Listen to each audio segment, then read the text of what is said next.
Eclipse kahapon ang tinutukan ng ating mga News Cooper, merong galing pa sa Canada kung saan total lunar eclipse ang nakita.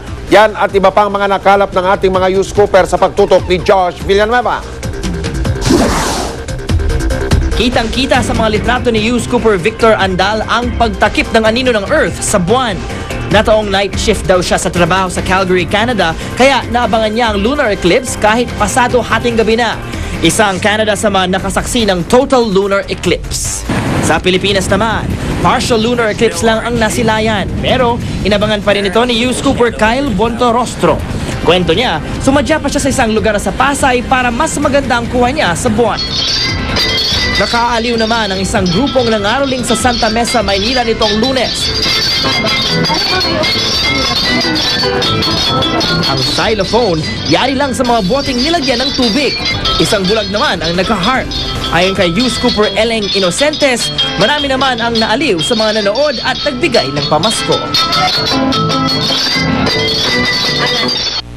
Pwede rin kayong magpadala ng mga video at litrato ng mahalagang balita. Mag-log on lang sa www.uscoop.tv. Para naman magpadala ng text o MMS, i-text ang scoop, space, message, space, ang inyong pangalan at address at ipadala sa 4627. Paalala lang po sa ating mga News Cooper, yun lamang pong mga video at litrato na pagmamayari nyo mismo ang ipadala sa amin. Handaan ninyo mga kapuso, basta't may balita sa lugar ninyo, i-Scoop ninyo. Nagpalabas ng gag order ang Sandigan Bayan tungkol sa kaso ni retired Major General Carlos Garcia. Ibig sabihin po niyan, bawal munang magkomento tungkol sa naturang kaso.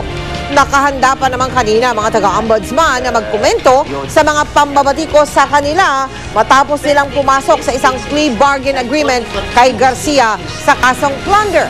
Sa ilalim ng naturang kasunduan, magbabayad ng 175 milyong piso si Garcia kapalit ng pagbaba ng kasong plunder sa mas mababang kaso na direct bribery. Dahil dito ay nakapagpiyansa at pansamantalang nakalaya si Garcia.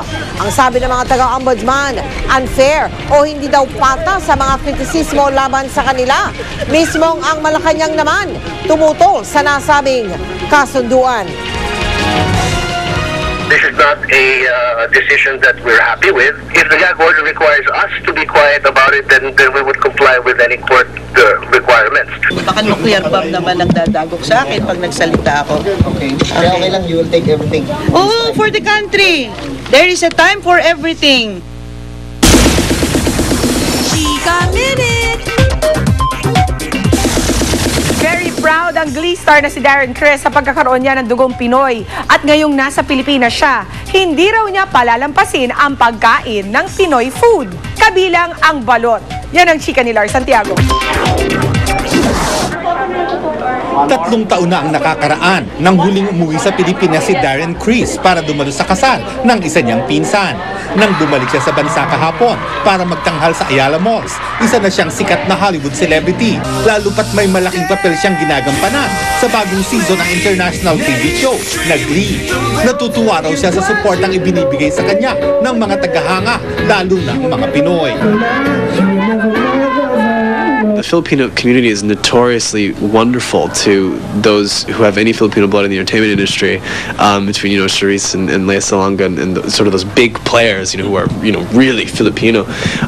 So I'm really happy that I've been embraced as much as I have been. It's a real treat because I love the Filipino community. Kahit pareho sila ni Charisse na bahagi ng Glee, hindi pa raw nakikilala ni Darren ang sensational Filipino pop singer. I would love to meet her. I mean, she's incredible. I've spent many a time online YouTubing Charisse, so I would love to meet her. I'm a big fan, and I can't wait to see where her career goes. She has such a bright future ahead of her. I hope she comes back to Glee.